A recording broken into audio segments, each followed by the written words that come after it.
Bonjour et bienvenue sur Plume à Papote.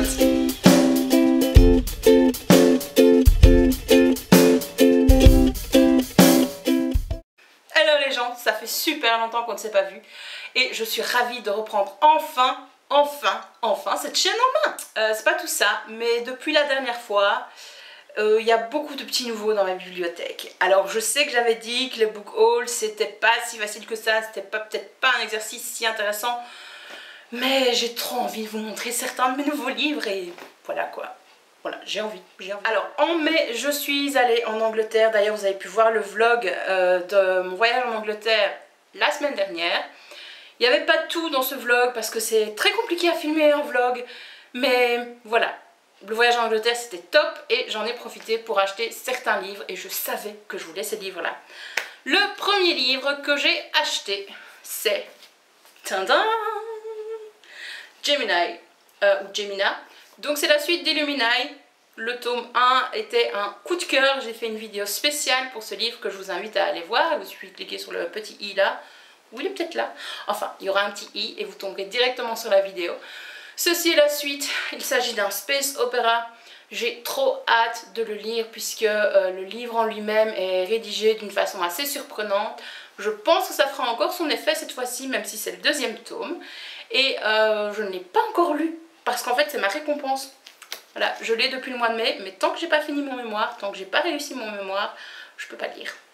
Donc voilà, ce sera ma lecture dès le 29 septembre, le 29 août au soir. En Angleterre, j'ai eu l'occasion d'aller visiter les studios Harry Potter à Watford et je savais en allant au studio ce que j'allais acheter comme souvenir. Des livres. Oui, parce que le reste du merchandising c'est hors de prix, donc faut pas abuser quoi non plus. Par contre, les livres au studio, ils sont assez bon marché, c'est les mêmes prix qu'ailleurs et c'est même moins cher comparé aux livres en français. Donc, comme on est dans la vague Les Animaux Fantastiques, ben, je me suis pris le script du film et je voulais en anglais parce que c'est un hardback. Donc la couverture c'est la même qu'en français que l'édition francophone. Elle est sublime, je trouve en tout cas. J'espère que ça rend bien à la caméra vu que j'ai pas de retour. Je sais pas si vous voyez bien les couleurs. Et alors, donc on a ce hardback. Et ça, je trouve ça trop mignon, regardez. Il y a le petit nifleur. Voilà, il me fallait ce livre-là, quoi. Celui-là non plus, je ne l'ai pas encore lu. Étant donné que Harry Potter and the Cursed Child, j'ai lu en à peine 2 heures, je pense que celui-là, il sera aussi très vite bouffé. Et vu que le film a plu, ça ira encore plus vite. Mais donc voilà, je vais le lire aussi tout bientôt. Quand j'aurai 2 petites heures devant moi, il y passera. Vous savez quoi, je vais le ranger directement. Mon décor va bouger, hein. Il sera pas raccord. C'est normal. Hop, hop. Allez, tiens. Voilà. Toujours au studio, j'en ai profité pour acheter celui-ci. Harry Potter and the Chamber of Secrets. Donc la version illustrée et en anglais, puisque le premier tome, je l'ai aussi en anglais, c'est mes parents qui me l'avaient offert. J'ai été très patiente puisqu'il est sorti en octobre et voilà, je suis en train de le lire et c'est magnifique, les illustrations sont sublimes. Après c'est lourd, hein, faut pas le prendre pour partir en vacances dans sa valise si on prend l'avion, mais ces éditions sont superbes et je trouve que ça vaut le prix auquel on les paye. Pour la suite, on passe au livre que j'ai acheté en occasion sur le site Price Minister. Donc je vends mes livres que je ne garde pas parce que je les ai pas vraiment appréciés, parce que je dois faire de la place. Donc je vends mes livres et ça fait que sur le site Price Minister j'ai une cagnotte. Donc je peux acheter des livres une fois que j'en ai vendu sans dépenser d'argent finalement. Donc voilà, j'ai craqué. Parce que le dernier Yoko Tsuno est sorti. Et là aussi je vous ai fait une vidéo spéciale Yoko Tsuno dans le cadre du Feminity Books. À nouveau je vous mettrai sûrement un petit lien ou en tout cas dans la barre d'infos ci-dessous si vous ne voyez pas le petit i. Et voilà, je l'ai déjà lu, j'ai adoré. Je sais qu'il n'y a pas de très bonnes notes sur Livre Addict, ce que j'ai pas trop compris, parce que c'est vraiment... Alors c'est vrai que c'est du Roger Leloup, c'est vrai que c'est du Yoko Tsuno, on réinvente pas le truc. Mais voilà quoi, on est au tome 28, oui le tome 28. Et si on est encore là à lire après autant d'années, c'est parce qu'on sait ce qui nous plaît quoi. L'héroïne, ses super amis badass de chez Badass, et voilà quoi. Donc c'était de la bonne science-fiction. Bon, toujours dans mes livres d'occasion. Et là, je suis mais trop contente de l'avoir trouvé d'occasion. J'ai pas compris comment la personne pouvait le vendre. Surtout à ce prix-là, quoi. Il m'a coûté 5 € moins cher que neuf. Non, même plus.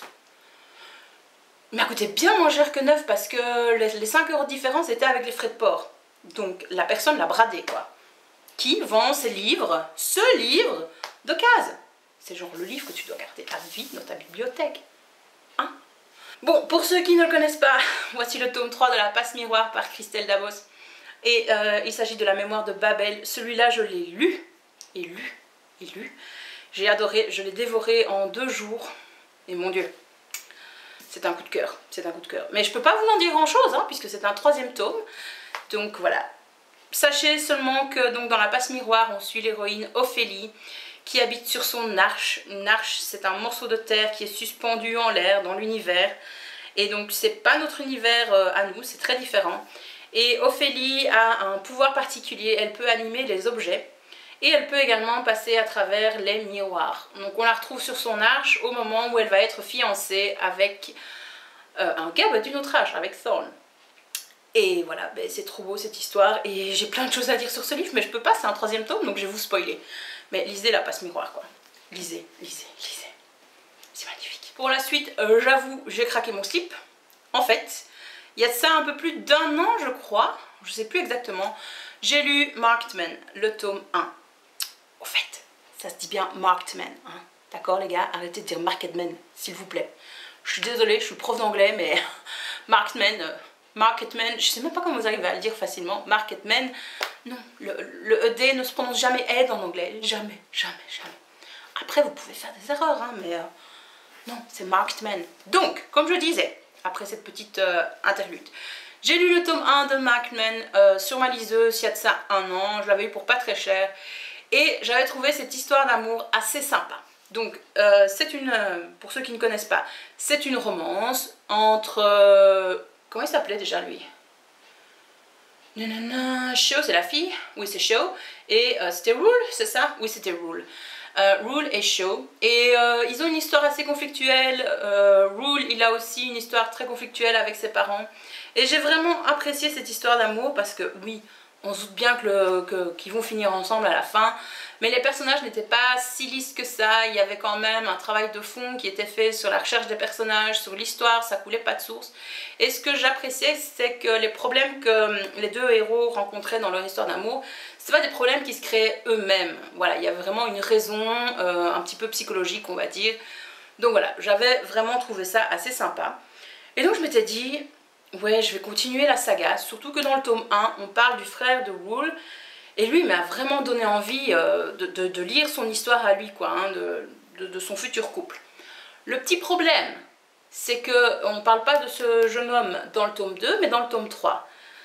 Donc je me suis dit, je ne vais pas lire le tome 3 sans lire le tome 2. Donc j'ai aussi acheté le tome 2 d'occasion. Mais il était vraiment pas cher hein, sur Price Minister, enfin, je m'en suis tiré à bon compte, j'ai trouvé. Donc voilà, je ne vais pas en dire plus parce que voilà, c'est une petite romance assez sympa, ça se lit vite, je me suis dit que ça allait permettre de me détendre après mon mémoire. Et voilà. Et alors, j'ai aussi craqué pour ces livres parce que les couvertures, regardez-moi ça, je trouve que les couvertures des grands formats sont vraiment très chouettes et très belles. Pareil aux couvertures en anglais, et ça... c'est quand même assez rare pour que ça ait le mérite d'être souligné. Généralement, les livres en anglais sont bien plus beaux, je trouve, que les livres francophones. Donc voilà. Je trouve que la maison d'édition a bien géré son truc. Bien géré son truc.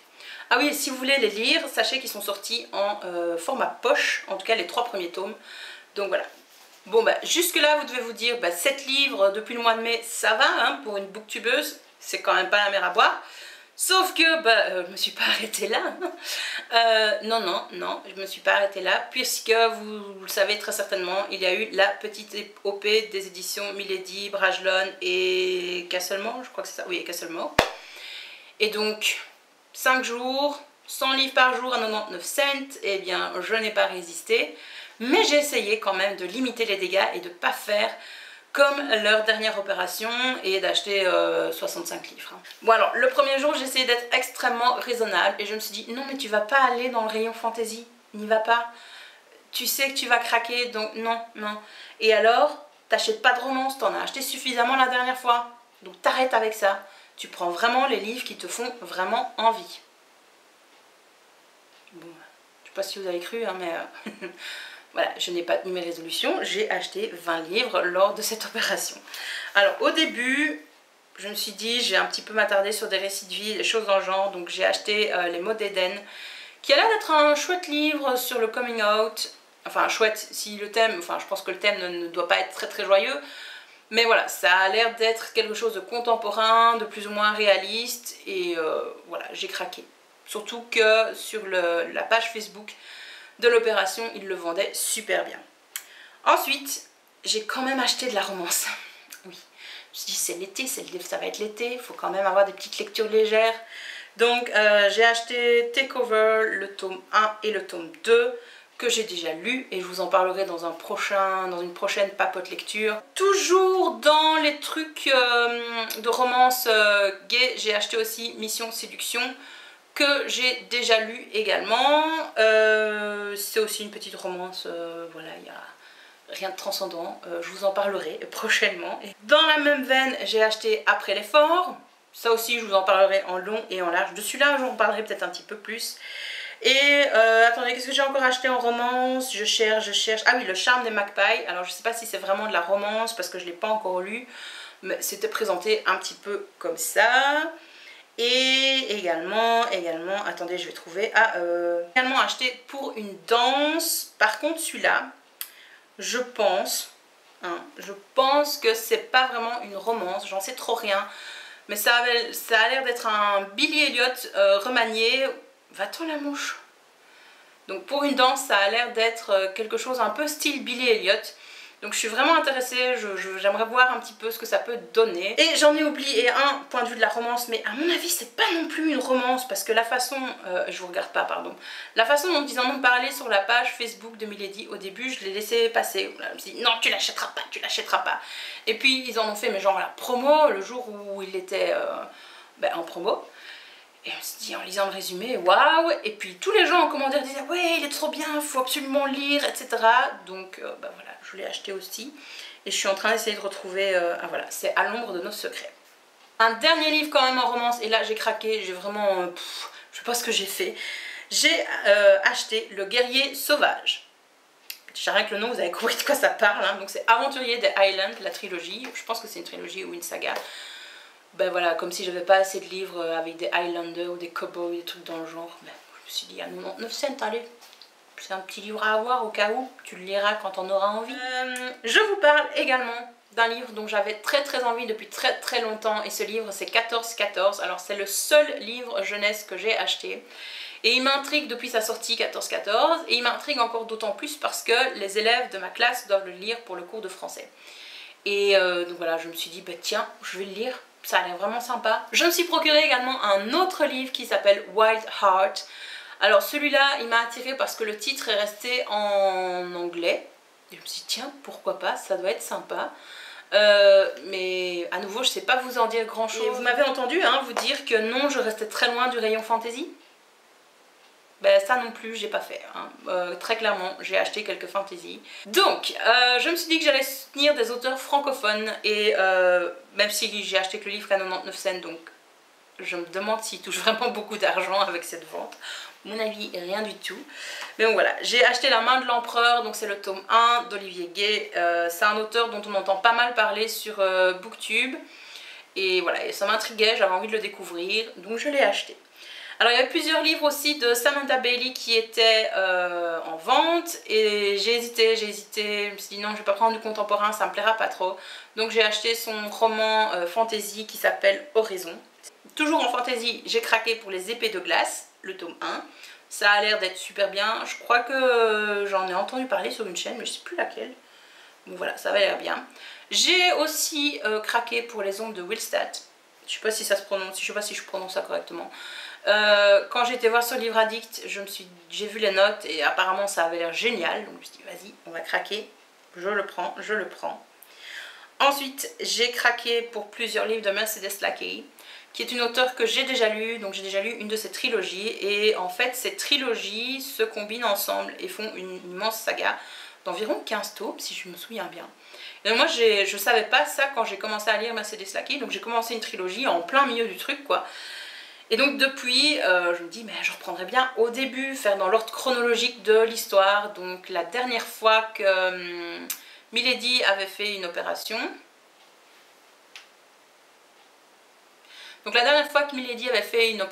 une promo, j'avais acheté les 3 premiers tomes de cette saga. Donc c'est le Griffon blanc, le Griffon noir et le Griffon d'argent. Je ne sais pas si je les ai cités dans l'ordre. Et j'ai regardé donc pendant ces 5 jours de grosse OP s'il y avait à nouveau des Mercedes Lucky. Et oui, j'en ai trouvé. Malheureusement, c'était à chaque fois que des premiers tomes. Donc voilà, j'ai acheté ça. J'ai acheté... Attendez. Je l'ai perdu. J'ai acheté l'Annonce des tempêtes, qui fait partie de la trilogie des tempêtes. J'ai acheté Les Flèches de la Reine et Les Vents du Destin. Les Vents du Destin. Bon, et enfin, j'ai craqué pour un livre steampunk qui s'appelle la trilogie steampunk. Le steampunk, j'ai très envie de le découvrir depuis au moins 3 ans. Pour le moment, j'ai lu qu'un livre steampunk et ça n'a pas vraiment été une très très grande réussite. Et donc là, quand j'ai vu la trilogie steampunk, je me suis dit, attends, ça doit être une bonne entrée en matière pour le steampunk. Là, je peux pas me tromper.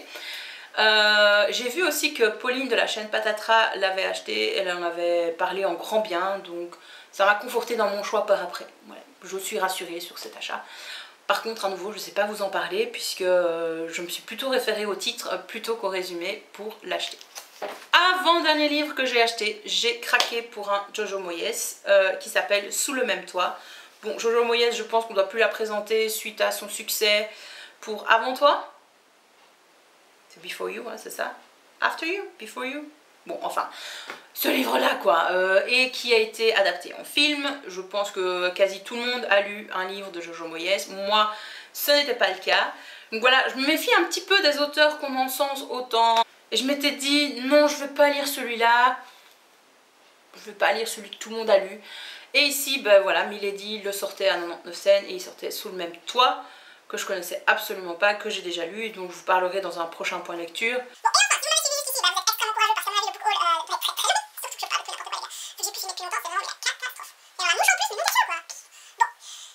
Le dernier livre dont je souhaite vous parler, mais c'est genre, je suis trop contente.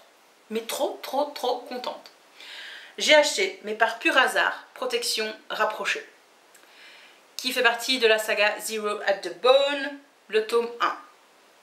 Donc je suppose qu'il y aura un tome 2. Et en lisant le résumé de ce livre, en l'achetant, en le mettant dans le panier, je dis, ça me dit quelque chose ce truc-là. Puisque c'est l'histoire d'un mec, d'un tueur à gages qui doit en tuer un autre, mais qui finalement arrive à le protéger et à partir en cavale avec lui. Et j'étais là, je dis, j'ai déjà lu ça. Ou non, j'ai peut-être déjà vu dans un film. C'est dans un film? Et je réfléchis, et puis je me dis, ça peut pas être un film, je regarde quasi pas de film. Je regarde quasiment pas la télé, des séries, oui, mais pas de film. Donc ça devait être un livre. C'était quoi? Puis là, je fais tilt. C'était une fanfiction que j'ai dû lire il y a sûrement des années. Je réfléchis encore, je me dis, attends, c'était une fanfiction, c'était pas Teen Wolf, c'était pas The Hobbit, c'était pas Sherlock, c'était pas Glee, donc il n'en reste plus grand chose, hein. Et puis là, je fais tilt, je dis, ah, c'était une fanfiction Brokeback Mountain. Et donc, je tape Zero at the Bone, et je tape Brokeback Mountain, et j'arrive en effet sur la page où j'avais lu cette fanfiction, mais il y a des années. Et donc je suis trop contente d'être tombée sur la version éditée, en plus en français, parce que j'avais adoré. Alors j'ai lu il y a des années, donc c'était quand j'étais encore aux études. Donc ouais, avant 2009, hein, oui, avant 2009, peut-être 2007, je sais plus.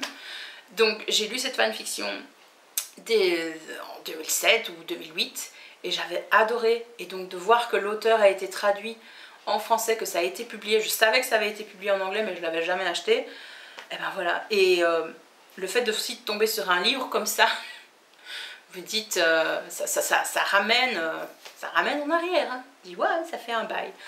Donc voilà, donc celui-là, je suis vraiment contente de l'avoir acheté, mais je me le réserve.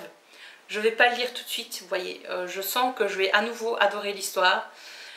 Même si je m'en souviens plus vraiment, mais je sais que j'adorais la plume de cet auteur, même si c'était une fanfiction à l'époque, hein, que je lisais, et donc voilà, je vais attendre un petit peu avant de le lire. Bon, j'en ai fini avec mon book haul, comme vous voyez, ben ça fait 27 livres, ouais, 27 livres depuis le mois de mai. ça va, hein, c'est raisonnable. Comme vous pouvez le voir, en tout cas, je me suis fait plaisir. J'ai acheté des suites de sagas, j'ai acheté des livres que j'avais très envie de lire. Parfois, ça a vraiment été des livres un petit peu doudou, un petit peu plus en prévision. Des jours où j'aurais peut-être un petit coup de mou et où j'aurais pas trop envie de réfléchir. Bon, comme vous en doutez, cette vidéo est maintenant terminée. Je vous remercie d'avoir regardé jusqu'au bout et d'être resté pendant ces quelques mois d'absence. En attendant, je vous souhaite de très bonnes lectures et à la semaine prochaine!